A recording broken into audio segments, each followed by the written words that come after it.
Welcome back to জানি সুস্মিতা। আশা করি তোমরা সবাই খুব ভালো আছো। তো আজকে আমি তোমাদেরকে নিয়ে চলে এসেছি বহু প্রাচীন আর পুরনো জাগ্রত রামেশ্বর শিব মন্দিরে। শিব মন্দির তোমাদেরকে আজকে আমি দেখাবো। তো তার সাথে তোমাদেরকে আমি আজকে দেখিয়ে নিই যে রামেশ্বর শিব মন্দির তোমরা কি করে আসবে। রামেশ্বর শিব মন্দির আসার জন্য তোমাদেরকে আসতে হবে আরামবাগ, ঠিক আছে? আরামবাগ রেলওয়ে স্টেশন, তো সেখান থেকে আসতে পারবে। তোমরা নিশ্চয়ই জানতে চাইবে আরামবাগ কী করে আসবে। আরামবাগ আসার জন্য হাওড়া থেকে গুহার লোকাল বা আরামবাগ লোকালে করে তোমরা নামবে আরামবাগ স্টেশন। সেখান থেকে তোমরা আরামবাগ বাস স্ট্যান্ড আসবে টোটো করে। তো টোটো ভাড়া 10 টাকা পড়বে। তো সেখান থেকে তোমরা কালীপুরের জন্য তোমরা বাস পেয়ে যাবে। তো সেই বাসে করে তোমরা নামবে হচ্ছে কালীপুর কলেজ থেকে তোমরা পেয়ে যাবে টোটো করেও তোমরা আসতে পারো এই রামেশ্বর শিব মন্দিরে। এটা বহু প্রাচীন আর জাগ্রত শিব মন্দির।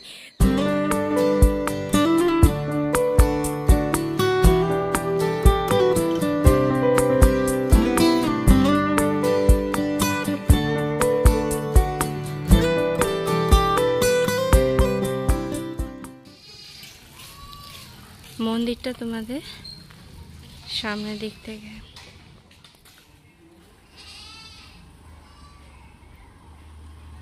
এই নাট মন্দির, লোকজন এখনো পর্যন্ত অপেক্ষা করছে তোমরা দেখছো।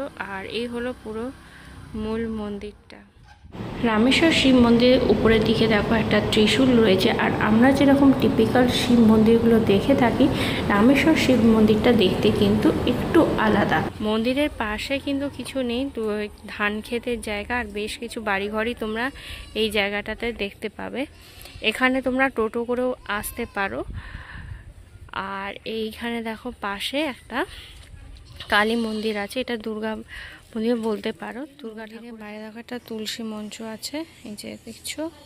আর এই তুলসী মঞ্চের পাশে দেখো একটা গাছপালা ঘেরা জায়গা আছে। আর তার ঠিক পাশেই রয়েছে এই পুকুর ঘাটটা। এই পুকুর ঘাটটা কিন্তু মন্দিরেরই ঘাট।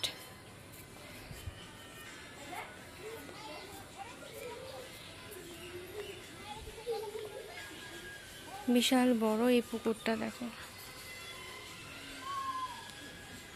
অনেক বড় জায়গা জুড়ে পুকুর ঘাট। আর ওই পাশের দিকে যে তোমরা ঘাটটা দেখছো, ওইখানের দিকে গাজন হয়। তো গাজনের ওই ঘাটটার সময় ওই ঘাটটা ব্যবহার করা হয়, অন্য সময় ব্যবহার করা হয়, ওটা গাজনের ঘাট মেনলি।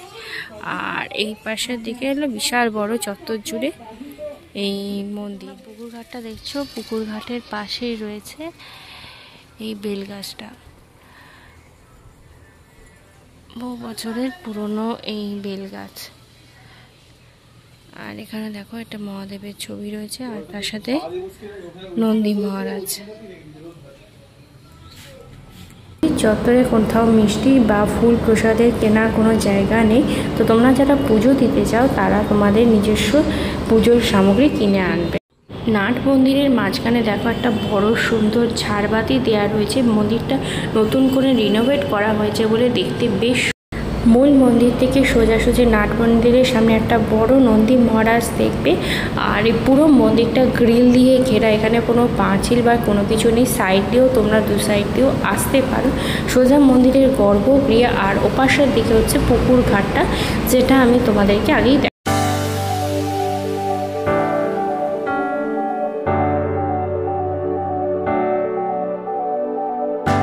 রামেশ্বর মন্দিরের গর্ভগৃহের দরজার উপরের দিকে দেখো শিব ঠাকুরের একটা সুন্দর ছবি রয়েছে। আর দরজার ওপর দিকটা ফুল দিয়ে বেশ সুন্দর করে সাজানো।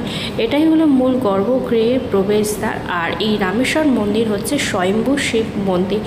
আর মন্দিরের পাশে দেখো একটা রামকৃষ্ণ দেবের সুন্দর ছবি রয়েছে, ওপরের দিকে মহাদেবের ছবি। আর তার ঠিক ডান পাশের দিকেই দেখো মা সারদা দেবী একটি সুন্দর ছবি রয়েছে। আর মন্দিরের সময় হচ্ছে দুপুরবেলা দিকে এখানে কিন্তু খোলা থাকে, সকালবেলা 11টা থেকে 3টে পর্যন্ত খোলা থাকে। অমাবস্যা, পূর্ণিমা, গাজনের দিন আর শিবরাত্রির সময় এখানে প্রচুর ভক্ত সমাগম হয়ে থাকে। গাজনে আর শিবরাত্রির সময় এখানে দূর দূরান্ত থেকে ভক্তরা যেমন আসে। আর এই পাশে দেখো সমস্ত জায়গায় মেলা বসে যায়, তখন প্রচুর লোক সমাগম হয়ে থাকে এই মন্দির। পরিক্রমণের জন্য চারপাশে অনেকটাই জায়গা রয়েছে, যারা মন্দির পরিক্রমণ করতে চায়। আর ওপাশের দিকে এই পুকুরটা, যেটা তোমাদেরকে আমি অলরেডি দেখালাম। আর এই চারপাশ দিয়ে তোমরা ভালোভাবে পরিক্রমণ করতে পারো। ঠাকুরের ভিডিওগ্রাফি অ্যালাউ নয় বলে ফটোই তোমাদের দেখালাম। মূল যে শিবলিঙ্গ সেটা অনেকটাই নিচে, সেটা খুব কমই দেখা যায়। শিব মন্দির থেকে বাইরে বেরালেই তোমরা দেখতে পাবে এই পুকুর ঘাটের পাশে রয়েছে এই দুর্গা বাটি। উপরে দেখো মা কালী ছবি রয়েছে, আর তার সাথে রামকৃষ্ণদেব, সারদা মা।